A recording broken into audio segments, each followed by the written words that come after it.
Thanks again.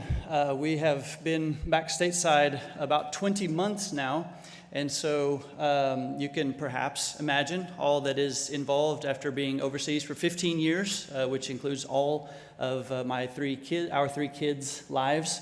And so any opportunity that we have to share a little bit about that experience is much appreciated, and so I thank you for the invitation. Sometimes I wonder if perhaps God plants a seed in certain people's hearts that grows towards serving others in foreign contexts and in cross-cultural ministry, something that we normally refer to as missions. And I think that in large part because of my own experiences. And as I look back on 15 years in the mission field, I recognize three broad outcomes, and I want to center at least the beginning portion of the presentation this evening around those three broad outcomes, hopefully to give you a little bit better insight into the life of a missionary, and also ultimately to encourage you in various ways in which you can participate in some way in such cross-cultural ministry. The first of those broad outcomes is an expanded worldview. I don't know how many of you have had opportunity to experience a cross-cultural environment or culture. It can happen even here within the United States. There are various changes in culture, but certainly as you travel overseas, perhaps to a developing country or what we might refer to now as the global South, etc., becomes a stark reality of the differences. I spent the first 22, 23 years of my life in Oklahoma. I mean, obviously we traveled out a little bit, but nothing major. And so to be able to go and to have these cross-cultural ministry experiences really changed my worldview and really expanded my worldview. I'm going to give a video a try. There's both video and audio, and if it works, you can do what it says. If it doesn't, then I'll explain. This is an awareness test. How many passes does the team in white make? Go!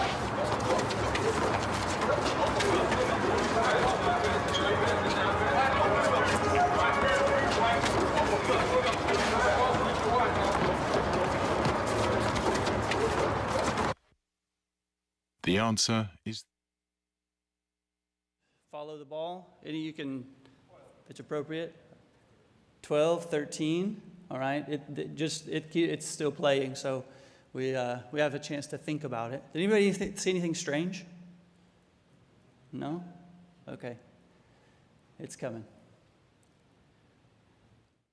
The answer is 13. So if you had 13, you got it right. But there's obviously more to the story as we wait patiently. Here we go. But did you see the moonwalking bear? Anybody? Go!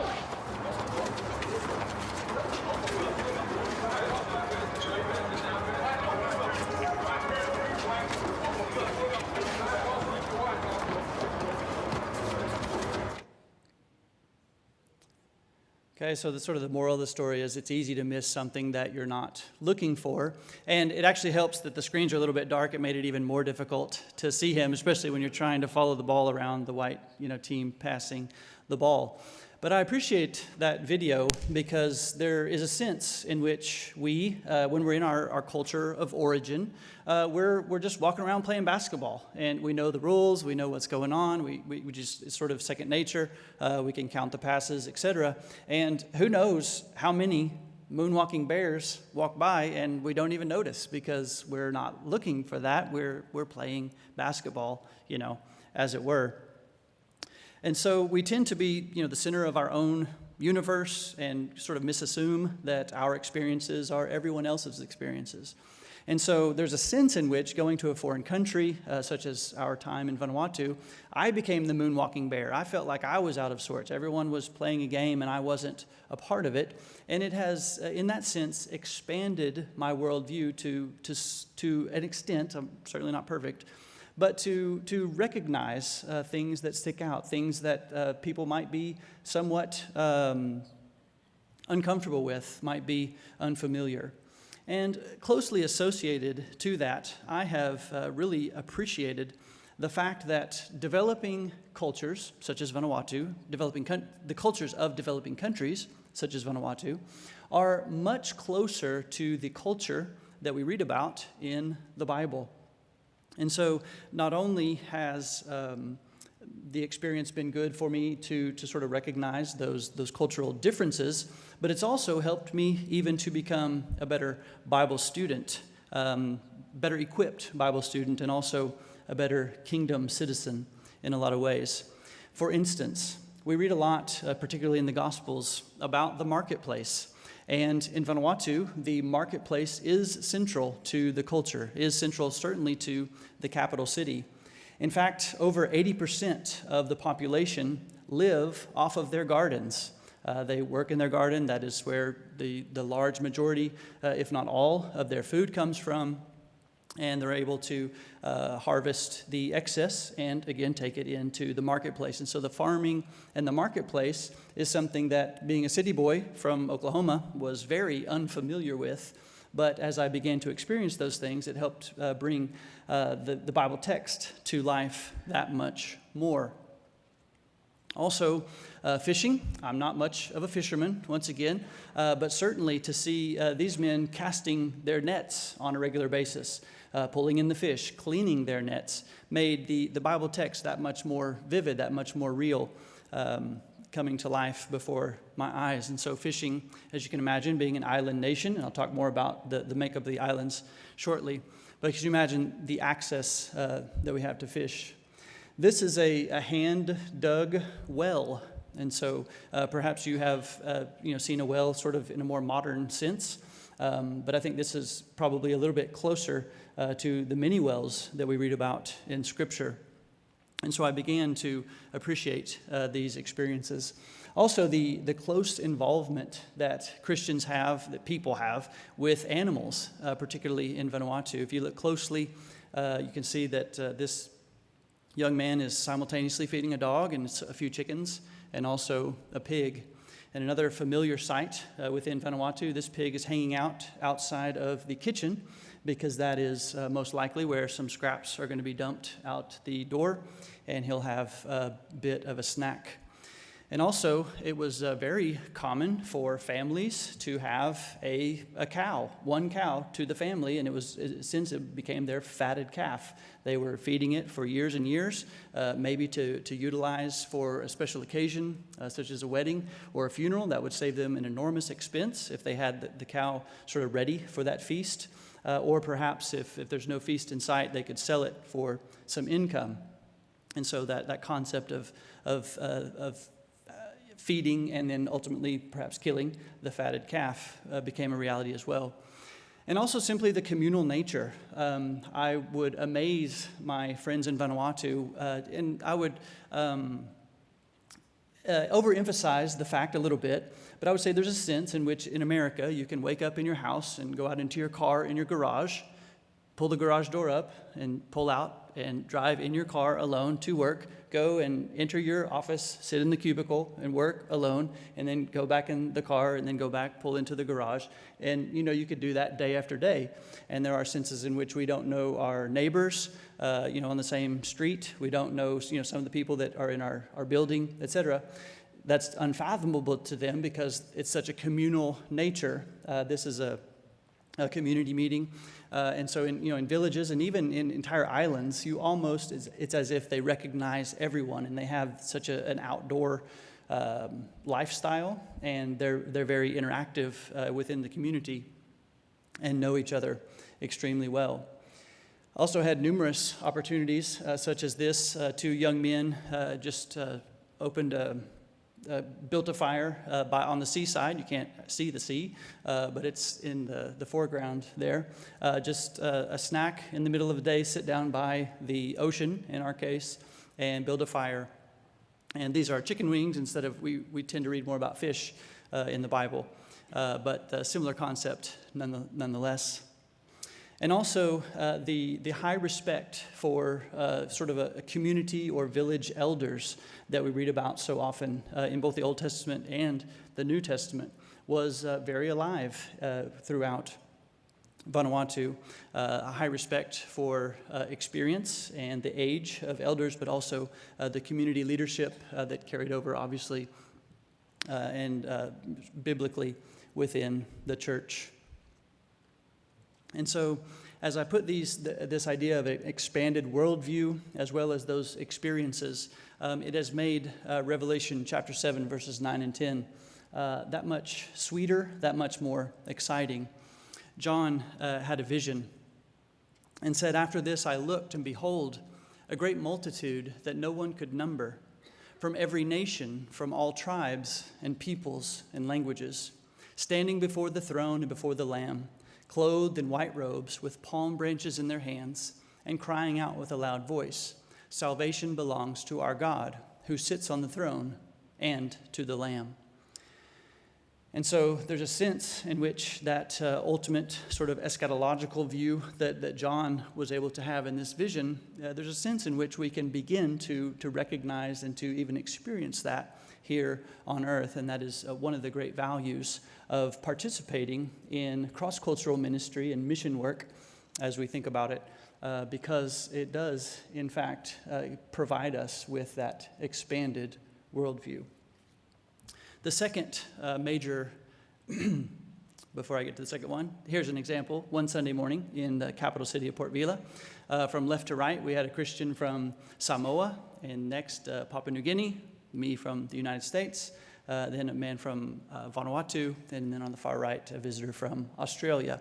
And so that was pretty normal to have 2 or 3 countries, but even as many as 5 countries represented on a Sunday morning as we gathered together.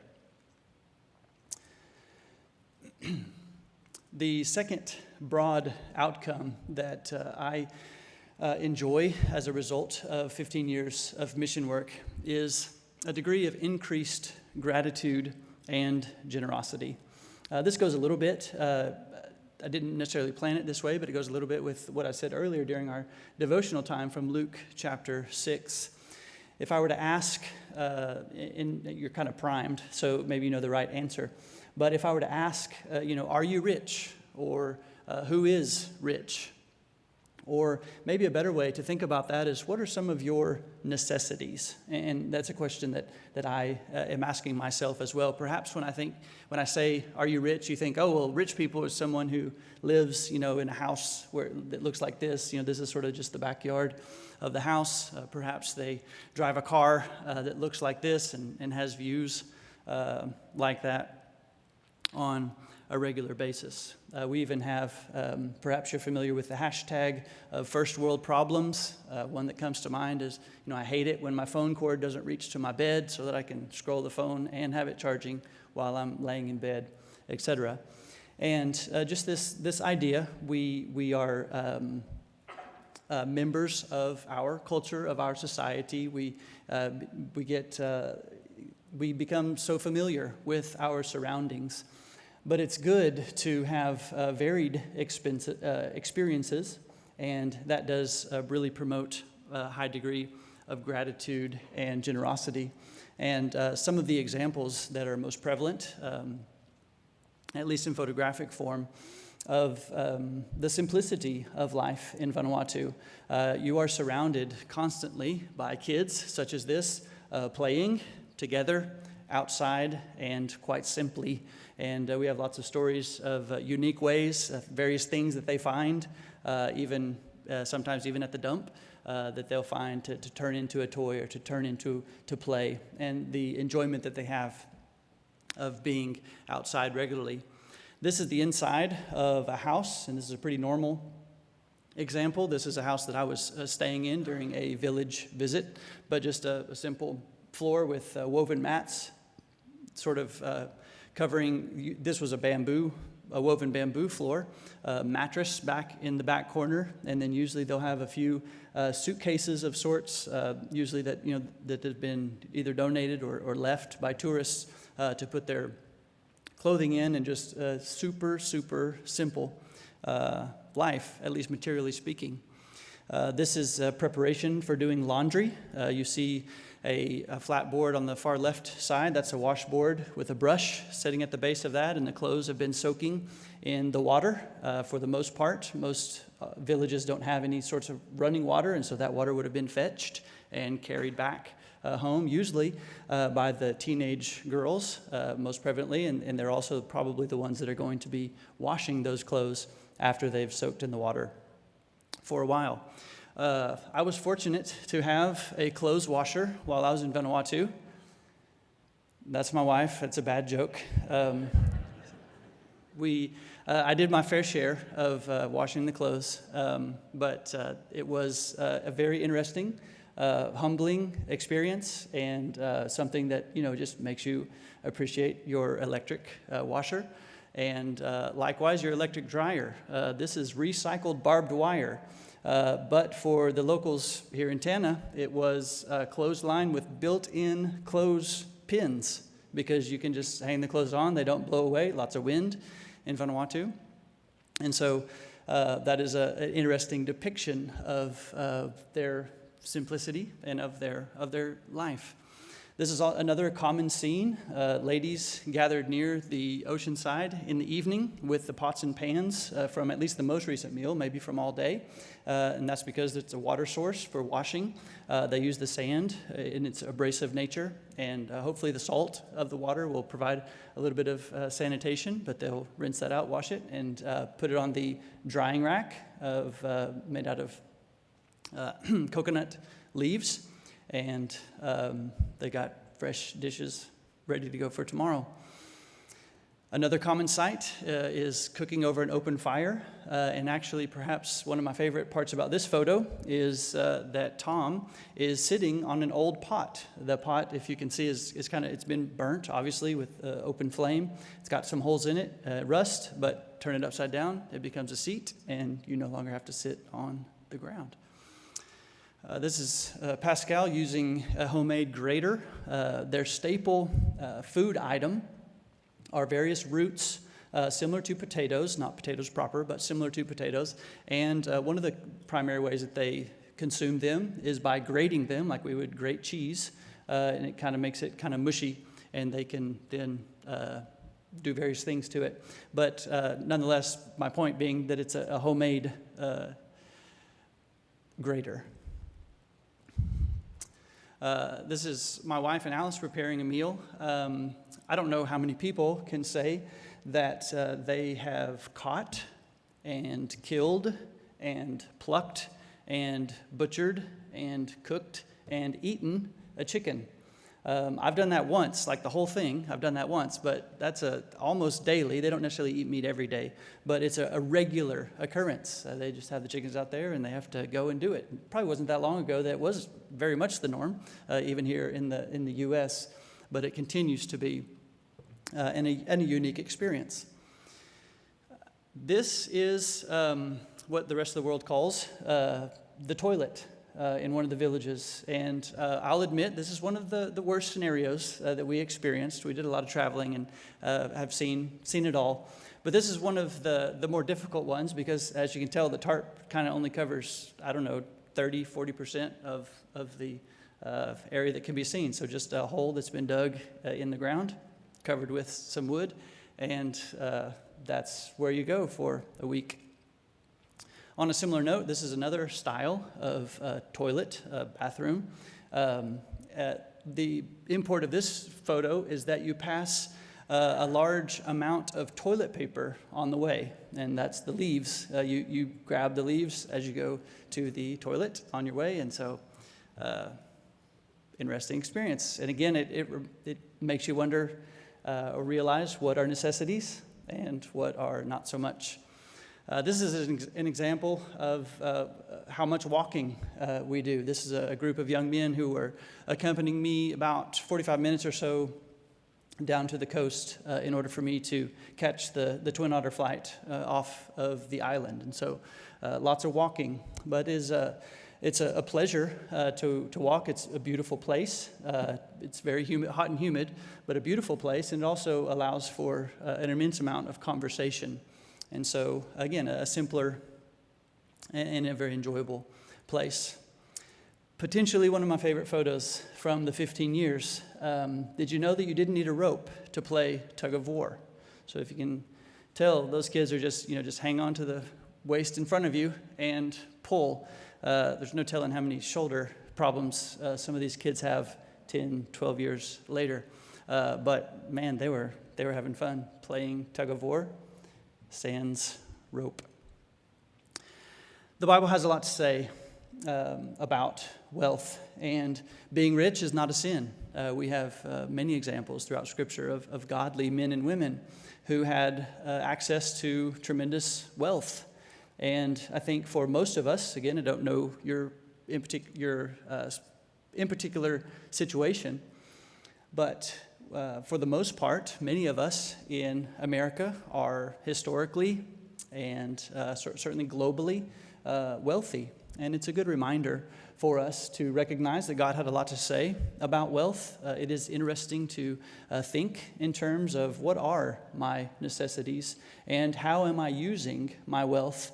I think if we were to boil it down, God's teaching on wealth, we might come down to these two words: the import of being grateful, of gratitude, but also of being generous. And these types of experiences certainly can be transformative, but hopefully even something as simple as seeing some of these photos can also be a reminder of our level of blessing and of our commitment as Christians to being grateful, to expressing that gratitude, and to being extremely generous.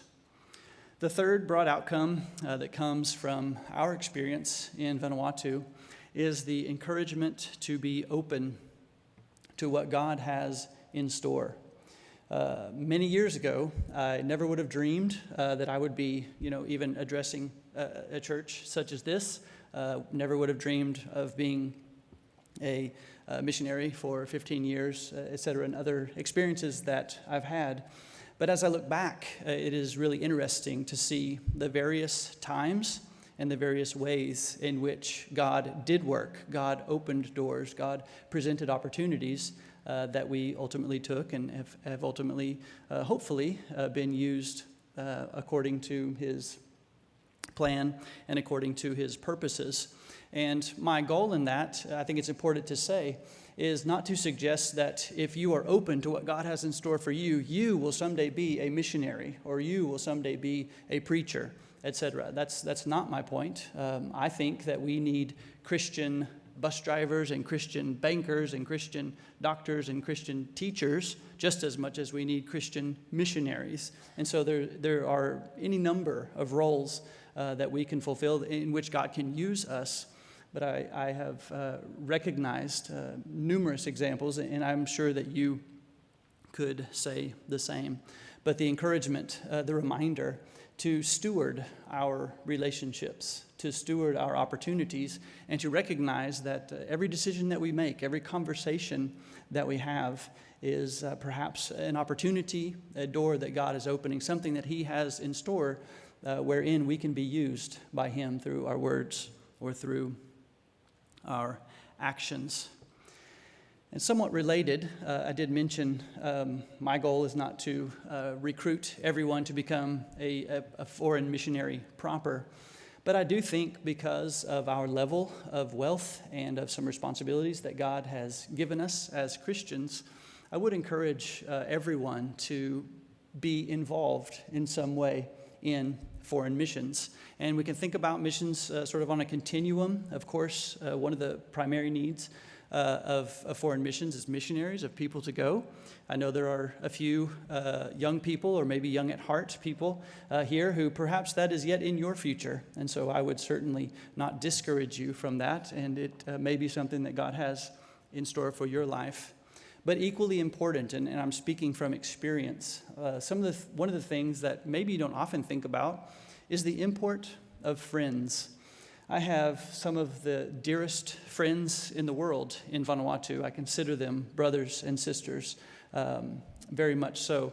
But there is a degree of distance due to culture and language that it's difficult for us ever to reach a level of friendship that I can have with people who are from my own culture, and speak my own language.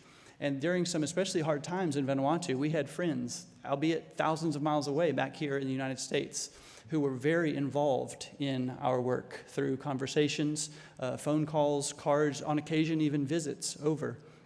And we literally would not have been as effective as we were, and we literally wouldn't have stayed in Vanuatu as long as we did without a certain group of friends.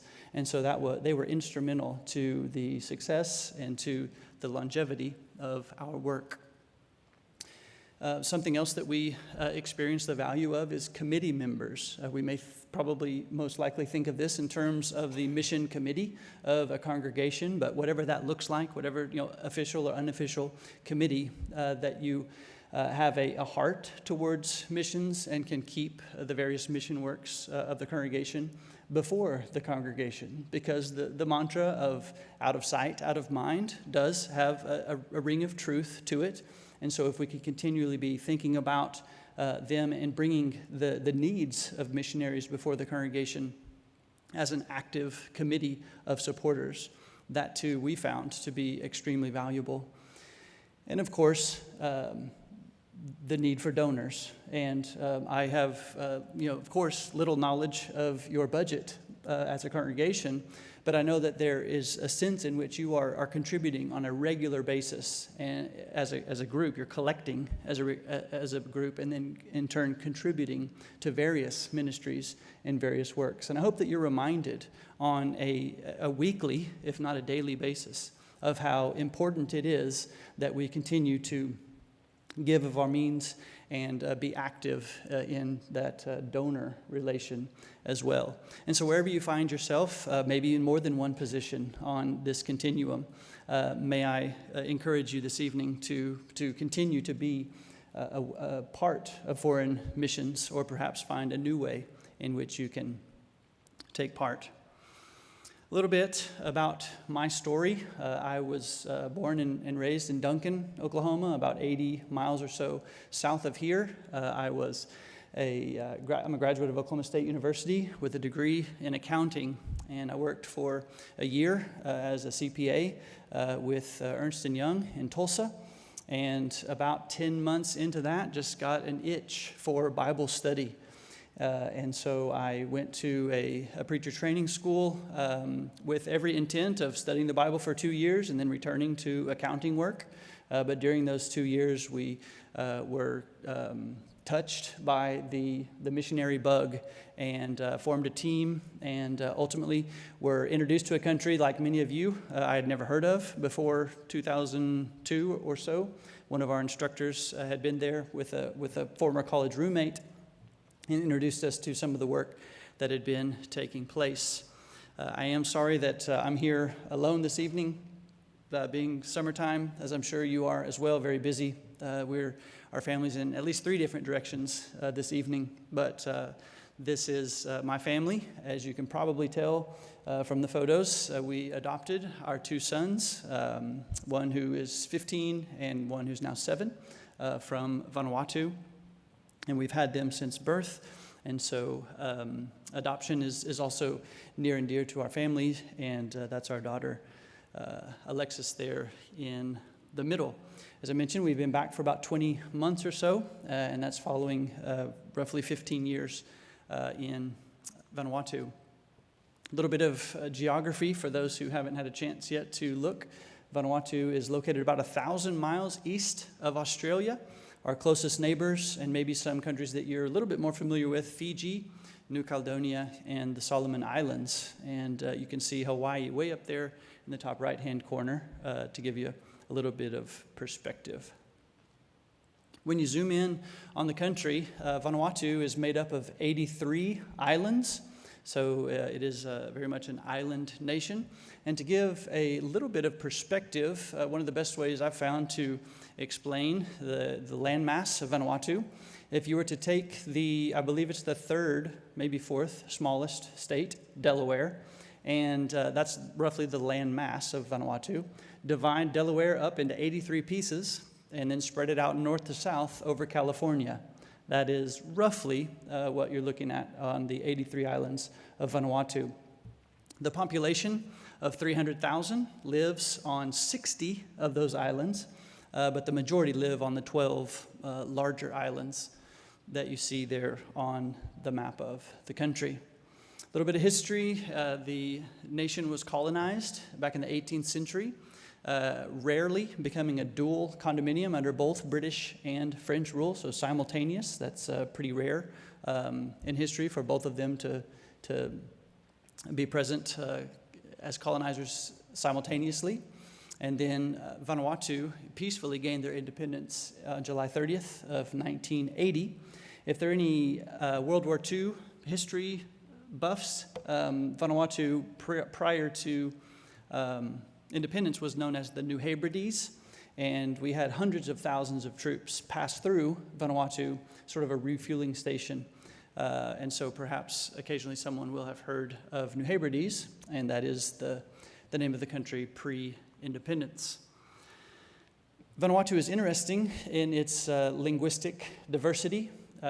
Most people will say that it is the most linguistically diverse country per capita in the world. For the 300,000 people, there are over 100 languages that are spoken. And that is a result of, historically, the various tribes, the various regions had little to no interaction with one another, really only for, warring purposes, and there wasn't much communication going on during that. And so they have very distinct, unique languages amongst the various regions. Those are bridged together through a Creole of sorts that is a Pidgin English called Bislama. But it was also, of course, colonized by the English and the French, and so there are 3 national languages in Vanuatu, in addition to those 100 or so local languages. And so this is a pretty common sight. This is at an airport blocking the fueling area.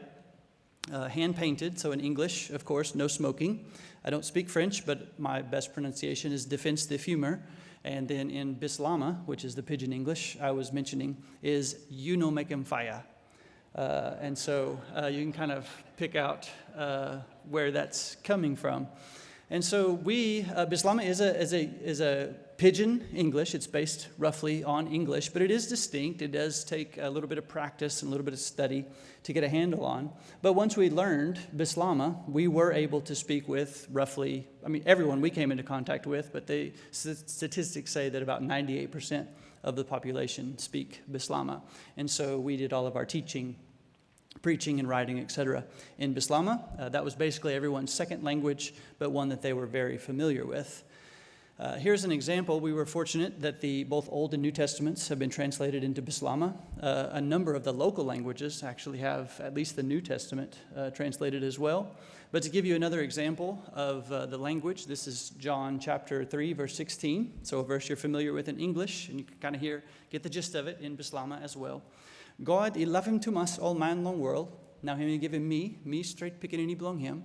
Me one no more where him he got. Belong all get the man where all the belief for me. Bambai all the no save lose. All the got life where he no save finish. And so a few visitors, if you happen to be a Star Wars fan, you're probably not a fan of this, but it sounds a little bit like Jar Jar Binks. You kind of throw in a little English and a little jibber jabber and out it comes. So it's actually a really fun language it's an easy language to learn and a fun language to speak. Our ministry in Vanuatu, in a word, was about teaching, was about helping people better understand the Bible. The country has been heavily evangelized by every stripe of denominational Christianity that you can think of, and several that you can't, or that you don't know of, sort of upshoots or various things out of Australia, etc. And so the people have a keen interest in God. They understand, recognize, for the most part, the Bible as being God's word, but the similarities tend to stop there. There is a lot of syncretism, which is the idea of them trying to marry various aspects of Christianity with their local traditional customs that involve a lot of witchcraft and black magic and evil spiritism and things of that nature, and they sort of try to wrestle with those. Those are very ingrained, and so that's hard for them to let go of, but they are attracted to the God of the Bible, and so we had many opportunities for teaching because there is a good interest in God and in His Word. And so this is a familiar setting. This is a man, Jack, who came to, we sat on our front porch a couple times a week for almost a year while one of his children was in the hospital near our house. And so we were able to study, and I've mentioned several of my favorite photos. This is one of my favorite stories. Jack was from another island. He had some association with us through a family member on that other island. Their young son rolled into a cooking fire that we mentioned earlier and had to be taken to the capital city for skin grafts, etc. It took about a year that they were there. And so he was there. He knew of us. He needed a way to pass the time, basically. And so he had some interest. He said, hey, could we study the Bible? And he is a very exemplary of the transformation that God can have in an individual's life. And we actually had a unique way to show that or to recognize that, because when Jack and his wife Anna and their two young boys left their home island of Tanna, Jack was known, probably the best word we could say, as a brawler. He was someone who drank a lot.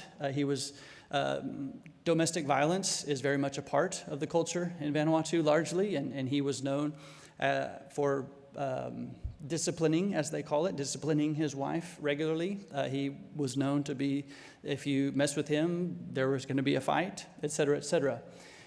Fast forward a year of study, of conversion, of him really buying into following Jesus in his life. And their son got better. He did lose one of his feet as a result, but they were able to return home. And due to our relationship, his excitement for to establishing, planting the church in his village, we went back with them and spent about a week. And it was fun. We didn't know their local language, so they had to translate things that everyone was saying. But even over just a week's time, we noticed that people were very interested, particularly in Jack. And we would come to learn that, especially the ladies, would come to his wife, Anna, alone, privately, and say, again, I mentioned witchcraft and black magic. They would come to her and, as serious as can be, say, what leaf did you find, what medicine did you find in the capital city that you gave to your husband that has transformed his life? And she had the opportunity to tell them what they had found in the capital city, that being the gospel, and Jack literally being transformed in his life and in his behavior. And this was fairly early on in our ministry, and so we continued to witness his change and his growth. It was not something that was short-lived. He was, as Jesus would say, good soil that continued to bear fruit. And we were excited to have the church planted there. And he is routinely, regularly promoting the good news of Jesus and the transformation that it's had in his life, not only verbally, not only with his words, but also with his actions. And he and Anna now have 4 children, and it's evident that their family tree has forever been changed because of that inopportune, as far as their child's health is concerned, moment in time. And so that is one of our favorite examples of the way in which God, through his word, has worked and continues to work in Vanuatu. I mentioned the teaching ministry being really the thrust of everything that we did. This is my wife, Shonda, teaching some of the kids one morning in one of the villages. we routinely made trips. By the end of our 15 years in Vanuatu, we were working with 13 congregations on 5 different islands within Vanuatu. And so we would certainly, some of those we lived close to, within driving distance, and could sort of skip around from Sunday to Sunday. But of course, the ones on the other islands, we had to make a concerted effort to go and to visit. And so several of these photos are of that. And so this is another one of our family visits to one of the outer islands, as they call them, anything sort of outside of the capital city. I didn't mention there are a number, at least pre-COVID, a number of cruise ships that come into the capital city, and so it is quite modern. The capital city has, paved roads and taxis and Wi-Fi and coffee shops and nice resorts. But once you get outside the capital city, that ends pretty abruptly, pretty starkly, to where there's no running water, no electricity, and again, that subsistence farming that we saw some photos of. And so most of our village visits looked very similar to this example. One of our primary ministries later on in our 15 years, as we did spend 3 years out in one of the outer islands, and then we returned near the capital city, and we would host camps, 4 per year. We would host a men's camp, a women's camp, and this is an example of 3 of the women working on a worksheet together, then a youth camp, and then a preacher training workshop. And so those were sort of our 4 primary camps that we would host. And so you can imagine a lot of small, relatively small congregations. This is one example. There might be 1 or 2 men that were comfortable getting up, leading, and only, again, a few women as well. And so to be able to gather these people, men, women, youth, etc., from 13 different congregations together and have that camp setting that perhaps you've experienced as well really proved to be effective. And part of that was us knowing that eventually we were going to leave, and we wanted them to have these relationships built. Even though they were separated, on different islands, they might have opportunity to continue to be an encouragement to one another and enjoy that fellowship. And so I'll finish with a few more examples. Hopefully, I know that you obviously can't see their individual faces, but just to recognize some of God's children, some of our brothers and sisters in Vanuatu. These are various congregations with which we would meet and work. Most of these photos being taken on a Sunday morning. I mentioned living in one of the outer islands. This is Malakula, and so that's where our family lived from 2011 to 2013. And so 2 of our 3 children were born at that time. And we got to live the village life that I mentioned earlier. No running water, no electricity, praying for rain when you needed water, when the water tank was running low, etc. And so it was a very valuable experience that informs some of those 3 broad outcomes that I mentioned earlier.